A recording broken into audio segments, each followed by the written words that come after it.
that was a pleasantly understated credit sequence. I enjoyed the cheesy retro ambiance. What the hell are you talking about, Max? Sam, either termites are burrowing through my skull, or one of us is ticking. Oops, oh yeah. Max, where should I put this so it doesn't hurt anyone we know or care about? Out the window, Sam. There's nothing but strangers out there. Today in Ancient DOS Games, we're taking a look at one of the best inventory adventure titles ever released. Sam & Max Hit the Road. Now, to be perfectly honest, because I was never too big into the inventory adventure genre, this game slipped by my radar for the longest time, and even up to this review, I was somewhat hesitant to play it for reasons which are difficult to explain, so I'm not going to try. Now that I have played through it though, I fully understand why this game is as loved as it is. It has a great sense of humor, including a bunch of fourth wall jokes, a storyline which is ridiculous but simple enough to follow, isn't too difficult but isn't too easy as far as the puzzles are concerned, has extremely well done animation and graphics overall, and comes to an end just as it starts feeling like it might be overstaying its welcome. Actually, the part which surprised me the most is the target audience. Don't be fooled by this game's cute exterior. There's mild swearing, innuendo, and multiple references to alcohol, all things you wouldn't typically find in a game targeted towards children. Granted, the game is very well put together, to the point where there's no Walking Dead situations as far as I can tell, plus there don't seem to be any death traps either. Thus, the only way to fail at this game is to stop playing it before you're done. All of my complaints are all really minor and don't detract from the game at all, thus leaving us with something that's completely stood the test of time and is a classic in every sense of the word. You're such an adorable urchin, Max.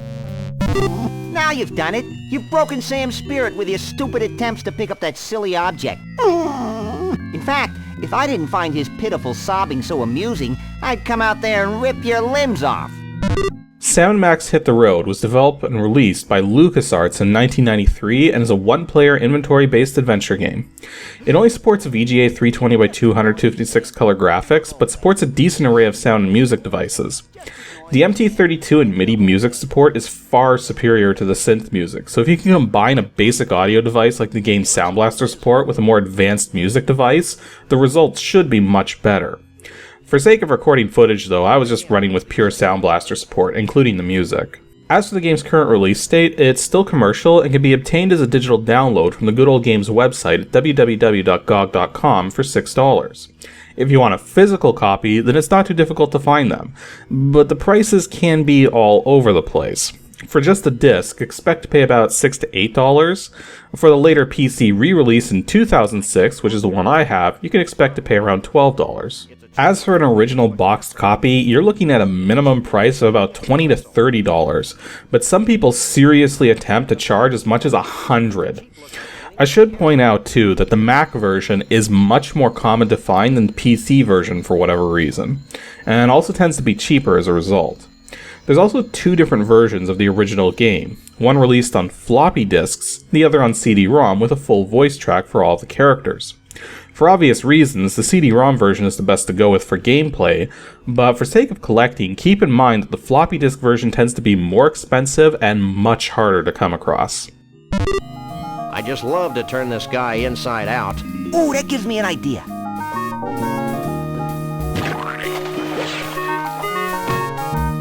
Sam & Max Hit the Road is actually loosely based on the events of an old Sam & Max comic titled On the Road, which is actually a good lead-in for quickly pointing out that Sam & Max started life in 1980 as a series of comic strips made by Steve Purcell, who eventually joined LucasArts and after some time was given the go-ahead to make a Sam & Max game, ultimately leading to what you're seeing now. The Sam & Max franchise has actually had a short TV cartoon series as well, and more recently there's been numerous episodic games and webcomics released. However, between the run of the cartoon and the more recent episodic games, the Sam & Max franchise saw numerous cancellations, which led to a sort of void of Sam & Max content for far too long. Sam & Max themselves are an anthropomorphic dog and bunny who operate as a freelance police agency, which you can pretty much think of as a private detective agency, only sorta not. In any case, this time around the duo have been tasked by the commissioner to find a Bigfoot which has gone missing from a local carnival, but in the process of the investigation end up having to do all sorts of wild and zany things, all culminating in an ending which makes perfect sense, only sorta not. Again. %, ampersand, $sign. And colon, semicolon, too. What are you doing? Swearing in longhand, asterisk mouth. Given that Sam is the rational one and Max is the irrational one, you primarily play as Sam, but Max is almost always at your side, following you around and sometimes wandering around the scene you're in, scoping things out in various ways.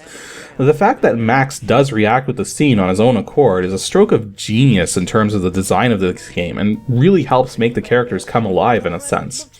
At the same time, though, when Max is ultimately needed for something, he will indeed find his way over. Although you can control the game with the keyboard, it was clearly designed to use the mouse exclusively. You use one button to cycle through the various actions you can perform, and another button to select those actions. If you click somewhere without the cursor lighting up to indicate that something can be done, Sam walks over to where you clicked. The actions themselves are simple enough, and come down to walk, look, pick up, talk, use, and if you have an item selected from your inventory, it'll be the last thing you can cycle to. When you're in your inventory, you can perform the same actions, which can sometimes be necessary in order to use items immediately and not on anything specific, or when you want to combine two items together. And this kind of leads into one of my minor complaints, is that the pickup and use functions feel swapped. The pickup comes before the use function when you cycle through commands, but more confusing than that, at least to me, is that the pickup function looks like a use function, and the use function, given that it shows an item in your hand, feels like a pickup function. And the entire time I was playing the game, I wasn't able to get used to this, and often tried to use things when I needed to pick them up, or vice versa. Ultimately, all this did was slow me down, which is why it's not really that big an issue. Another thing that struck me as odd at first, but makes sense when all is said and done, is that you can't actually interact with much of the environment. Many of the moments where you'd expect to be able to look at something and get info about it, the look function won't light up, meaning there's nothing you can do to interact with that object. In some ways, this detracts from the overall expression of the game, but then at the same time, it also greatly simplifies the process of trying to figure out what you can and can't do. So in the end, it balances out. Talking to people can seem a bit weird though. Given that you can't royally screw anything up, the best way to talk to people is to just do so, and then select every single icon to see what they have to say about those things. Sometimes the same icon will also produce more than one result if you use it more than once, though not all the time. As you learn about more things, they can also show up as topics of conversation, depending on who you're talking to. Learning about things is also how you acquire more places on your map to go to. The map has a fairly large number of places you can go to, including a mini-game where Max surfs on top of the car, hopping over highway signs. Actually, this minigame isn't very well done and runs at an incredibly bad frame rate. Though, as far as I can tell, this might have been intentional and or a limit of the game engine itself. Most of the other minigames in this thing are actually fairly straightforward, including a whack-a-mole style game where you need to win in order to progress in the story, and a battleship style minigame which is kind of ridiculous and completely pointless to the overall story, meant to be just a fun little diversion. Actually, when I was getting started with this game, I got stuck fairly quickly, and it took me a little to realize what was going on. You see, I'm used to single-screen inventory-based adventure games, as most of the ones I've played have been like that. Many of the locations you go to feel like they're just single screens, but when you walk right up to the edge of many of them, they will actually scroll and show more things to pay attention to. The game got significantly easier once I figured this out, as I missed more than a couple things thanks to failing to take this into account. Speaking of things to keep in mind, a good method for dealing with the puzzles in this game is to be practical, but in a ridiculous way, such as by using a wrench on a giant fish thing to get on top of a giant ball of yarn by helicopter, or by using tar to stick faux fur to an outfit to make it look like a Bigfoot costume. When all else fails though, just try Max. You'll notice that Max is considered an inventory item because on more than one occasion, taking advantage of his psychotic nature, physical strength, or overall willingness to do anything that's incredibly dangerous is the key for solving a puzzle. I had no one to call. Call me, call me. You'd have to get cellular. I'm Pixelar. It's better than cellular. That's bad, Max. Really bad. Who cares? I'm cute. Jeez. Yeah, given that this is an inventory-based adventure game and a really good one, I don't want to say too much about it, nor do I want to spoil it for any of you who haven't played it and want to give it a try.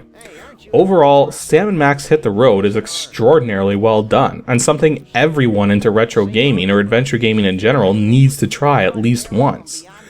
Due to the nature of the game and the linear nature of every puzzle in it, there's virtually no replay value. So it ultimately comes down to whether or not you feel a 5 to 7 hour experience full of outlandish and zany humor with cartoon characters is worth your time and money.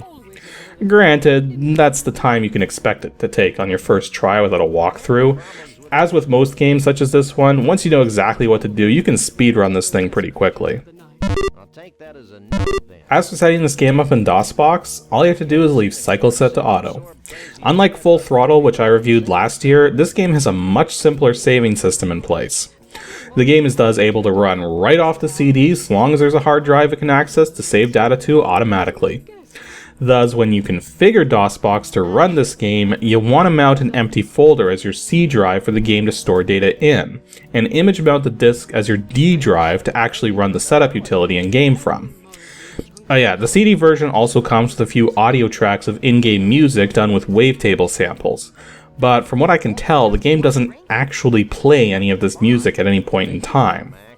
There is one particular song it sounds like it's doing so with, but given that it's just one song and that it's under 2 minutes long, it also wouldn't surprise me if that song was included as raw audio data mixed in with the rest of the game's data. Anywho, that's all for today's episode of Ancient DOS Games. Episode 165 will be out on Saturday, June 13th, and we'll be taking a look at a game where you can play as one of 3 different factions. However, this game has also been freeware for quite some time, and only when obtained from a specific website. If you think you know which game this could be, then make sure you send your guess to adg@pixelships.com, and stay tuned because I'm willing to bet a large number of you didn't know this game had gone freeware.